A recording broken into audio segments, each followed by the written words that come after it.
بہت سال پہلے کی بات ہے کہ ایک بہادر شہزادہ جس کا نام سیف تھا گھوڑے پر سوار ایک بادشاہ کے محل کے پاس آیا۔ وہ یہ دیکھ کر بہت حیران ہوا کہ سارے ملک میں ہر کوئی آداس۔ بادشاہ کہنے لگا، میری بیٹی میری شہزادی مرحبا اچانک غائب ہو گئی ہے اور اس کا کوئی سراغ نہیں مل رہا۔ شہزادہ سیف نے وعدہ کرتے ہوئے کہا، میں شہزادی کو تلاش کر کے لاؤں گا۔ پھر وہ گھوڑے پر سوار ہوا۔ اس نے شہزادی مرحبا کو پہاڑوں پر جھیلوں میں تلاش کیا، ہر شہر میں لوگوں سے اس کے متعلق پوچھا، لیکن کسی نے شہزادی کو نہیں دیکھا تھا۔ آخرکار وہ ایک جھونپڑی کے پاس پہنچا جس میں ایک بوڑھی عورت رہتی تھی۔ اس نے شہزادے کی بات سنی تو اسے کہا، اگر تم میرے لیے جنگل سے لکڑیاں کاٹ دو، جھیل سے پانی لے آؤ اور میرے کھیت میں ہل چلا دو تو میں شہزادی کو ڈھونڈنے میں تمہاری مدد کروں گی۔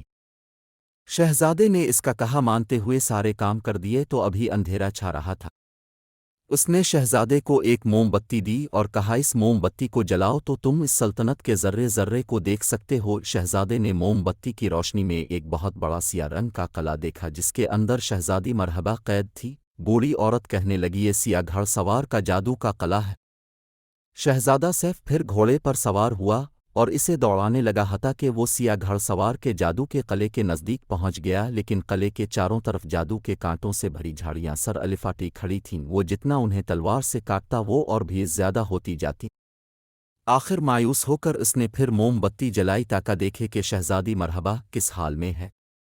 موم بتی کا شعلہ جلا تو اتفاق سے جھاڑیوں میں آگ لگ گئی اور وہ خاک کا ڈھیر بن گئیں۔ سیاہ گھڑ سوار گھوڑے کو تیز بھگتا ہوا قلعے سے باہر نکلا اور شہزادے سیف کے ساتھ تلوار سے جنگ کی جس میں شہزادے نے اسے شکست فاش دی۔ لہذا بادشاہ نے بہادر شہزادے کو اپنی آدھی سلطنت انعام میں دی اور شہزادی مرحبا سے اس کی شادی کر دی اور پھر وہ ہنسی خوشی رہنے لگے۔